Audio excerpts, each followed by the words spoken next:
Good afternoon, it's Darren Downs from ATB with this week's weekly edition of ATB Weekly. As usual, we'll start it with last week's race results, where we had 6 starters.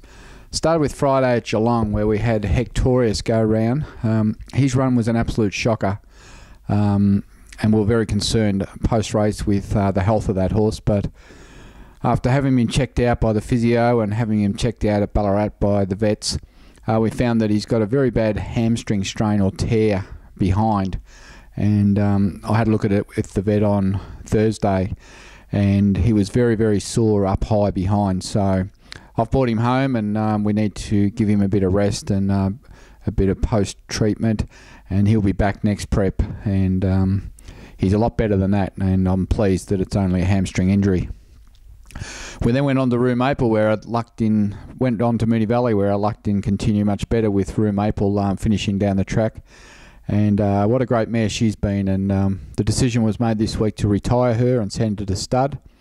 And she won 6 races and just under $400,000 in prize money. And she raced for 4 years and gave us a great thrill. So she's been one of our gun mares for a long time. And we're pleased that the owners have decided to retain her and send her to stud. And she'll be visiting Stratum very shortly. Later on in the night, Platelet went round at Moonee Valley behind buffering and ran a courageous 5th. Came wide and had to make up a lot of ground in the straight and was beaten only 1.5 lengths. Super mare, super consistent, and continues to race well.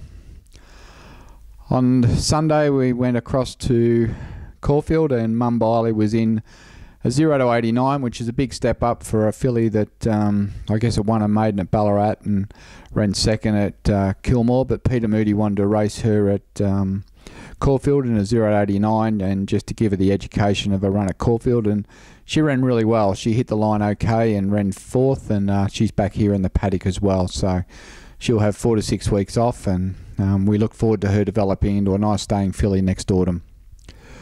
We also had Martha Bell run around on Sunday. She looked the winner there at Coleraine. Just looked the winner all the way down the straight, but one just got through late and just beat her. So almost so close. She's going to win a race very shortly in the country. I know she's had 4 starts now, but you've got to put a line through the Geelong run, and I think you've got to put a line through the Echuca run. And if you just look at those 2 runs where she's drawn well and got out running, she's run 3rd and 2nd, and I think a win's very close for Magnus Bell. On Monday, we went up to Echuca, and we had Evans go around. First up, she's a maiden, but last prep she had a couple of placings in town as a 2-year-old, and she's a promising little filly, this one to watch. Evans ran 6th, caught wide off the track on a leader-dominated track, and she wasn't far away, and she'll improve a lot on that run. And we're looking forward to her running through the spring, and hopefully she'll measure up to city class. I also want to mention our tipping competition last week. What an outstanding job for one punter who is now on top of our ladder with over $2,000 in winnings. And I'd like to congratulate Andrew Downing, one of the owners in Platelet, sitting at the top of the ATB tipping ladder. So good on you, boy, and let's see if you can do it again this week. Let's have a look at this week's runners. We start off tomorrow early at Hamilton. It's currently a slow 6. We're hoping it's going to be upgraded to a dead 5 overnight. We've got a couple of horses engaged there that don't really handle the wet, including Bear Min and Schwarzens. And if it does happen to be a slow 6, we'll think very seriously about scratching those 2 horses. Race 1, we start off with Ready Diva, daughter of Reduced Choice. Barrier 2, Jason Bembo on. She was good last run, and I think she showed enough to suggest that she can nearly win this race tomorrow. And she's a Reduced Choice filly out as a Bill mare, and I think she's going to get better with time. She's probably not even truly a 3-year-old just yet. She's probably just 2 years and 11 months. So it'd be nice if she could win this race tomorrow, and then we'd seriously look at turning her out and letting her mature further. But Matty Williams has done a good job with her since he's had her down here. So that's Ready Diva in race 1 tomorrow. We then go to race 3 with the Choisir filly Schwarzens. Scratched at Geelong the other day due to the wide gate, and this time she's drawn barrier 4. Jason Bembo to ride again in race 3. She's a nice filly in the making, this filly.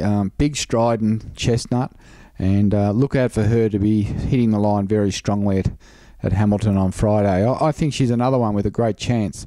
I wouldn't like to see her on a wet track though. I'd like to see her on a dead track. And then in the next race, Bear Min, who was solid first up at Ballarat the other day. Darren Weird trained Bear Min. Jack Hill to ride.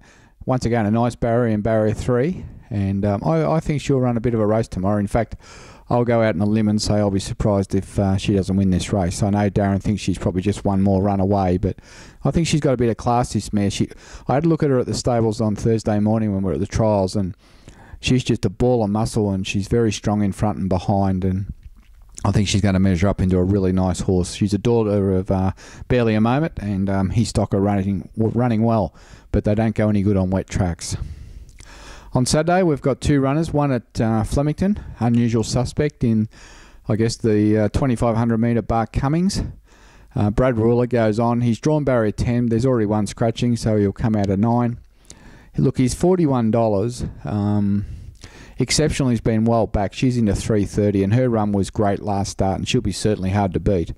But talking to Mick Kent earlier in the week, he rang me after Unusual Suspect worked, because we were looking to bypass the Bar Cummings. We thought it might have been a bit strong for him.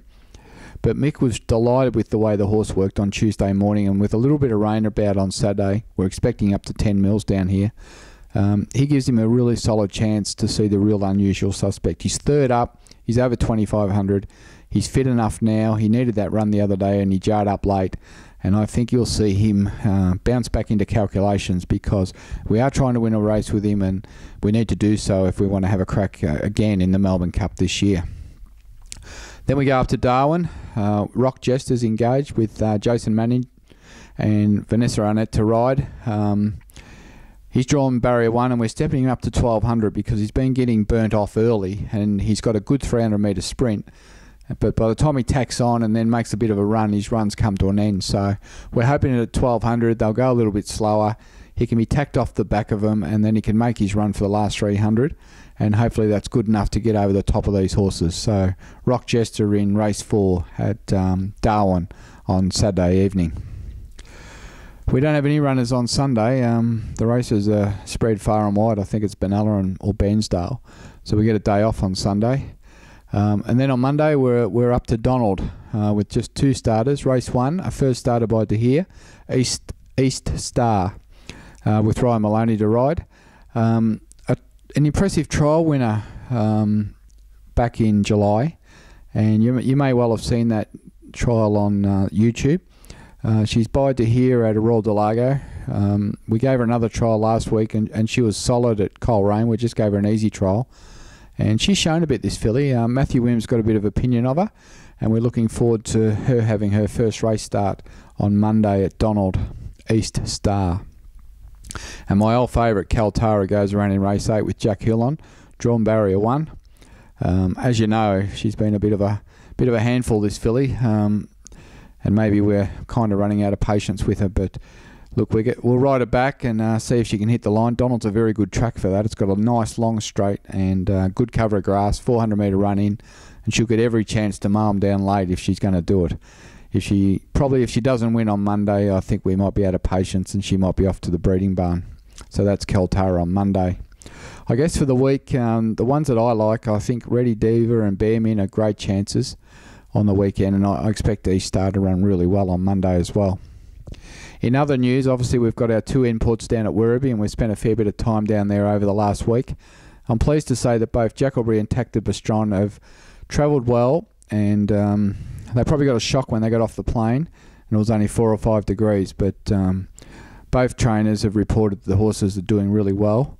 We've got a big breakfast down there on Saturday morning at 7 a.m. where we're going to watch all the imports work around the track, and then we're going to go inside and have breakfast and hopefully interview Mick Kent about Tacta Bastron and Alex Cairns about Jackalbury.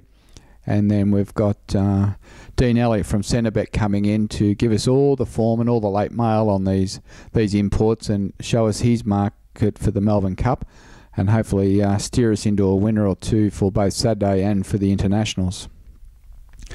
So we look forward to that morning. The imports are well, and I guess next time we talk to you next Thursday, we'll only be a few days out from, or a week or so out from the Caulfield Cup, and you know, we're all excited about it and we're looking forward to it, and Most of our events are filling up, so if you haven't responded to our updates about the ATB events for the spring, I suggest you do so now. Our marquee for Ballarat Cup Day is filling fast, as is our Christmas party at Caulfield on December the 1st. That's always a great event, and it's a great way to get together before Christmas and celebrate. Until next week, I hope you're back lots of winners. Happy tipping, and come on guys, see if you can out-tip Andrew Downing this week. Cheers.